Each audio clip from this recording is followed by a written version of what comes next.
My name's Ryan Bundy. I'm the son of Clive and Bundy. I assume you know who we are. And I'm very fond of your father, Rand. So that's to hear. I see here when you talk about civil liberties, I pulled up some information on you, and it says that the usurpation of power by our current federal government would make our founding fathers roll over in their graves. And I believe you're right. The issues that standoff and so forth that took place here a year ago, which brought to light some important things. One major thing is that there is simply no place in the United States Constitution that allows the federal government to own land, period. What are you going to do as president to correct that problem? I'd either sell or turn over all the land management to the states. I don't think the federal government needs to be involved in that.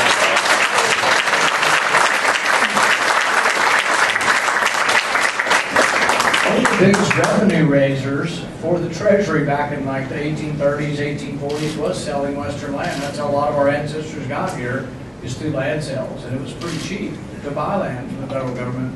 But you run into problems now with the federal government being, this bully and this big, huge government bully. You would have less of that if you had more local control of the land. State ownership would be better, but even better would be private ownership. And so I think we should do everything possible.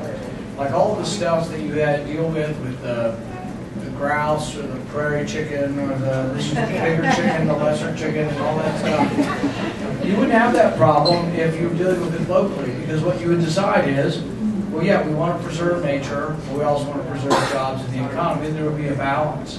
And sometimes I'll say flippantly, if you sold the chicken to somebody, there'd be plenty of them. And there's certain truth to that. When things are owned, there's lots of cows. No, the cows are not endangered. Neither are chickens, really. Sagebrush, grouse would be probably less likely to be endangered if somebody owned it and allowed it to reproduce. So there are ways of handling it, but we've actually taken the Endangered Species Act, and we say that should be done in one state also. And then it would be your community. You decide what to do. And there still would be arguments back and forth over exactly what we do on how we protect species.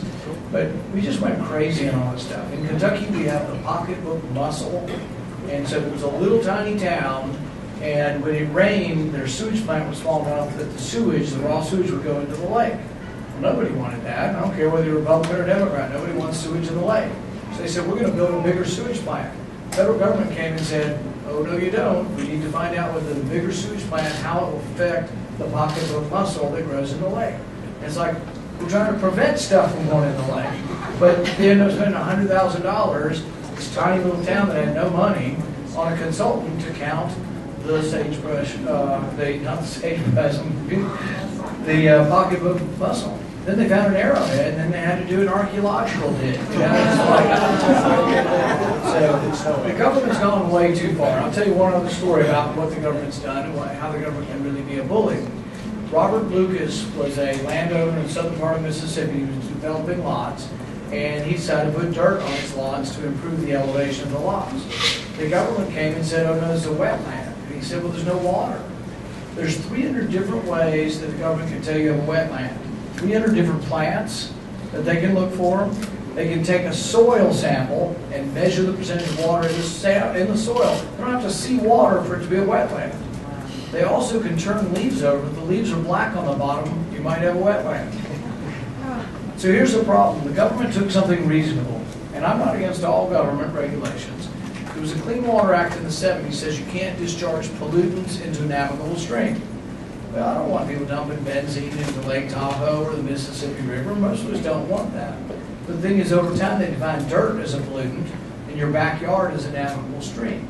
So government just grew so large and became such a bully on this. But anyway, Robert Lucas did this. They put him in jail for 10 years for putting dirt on his own land. They convicted him on the RICO Act, which is supposed to be used for like gangsters and drug dealers.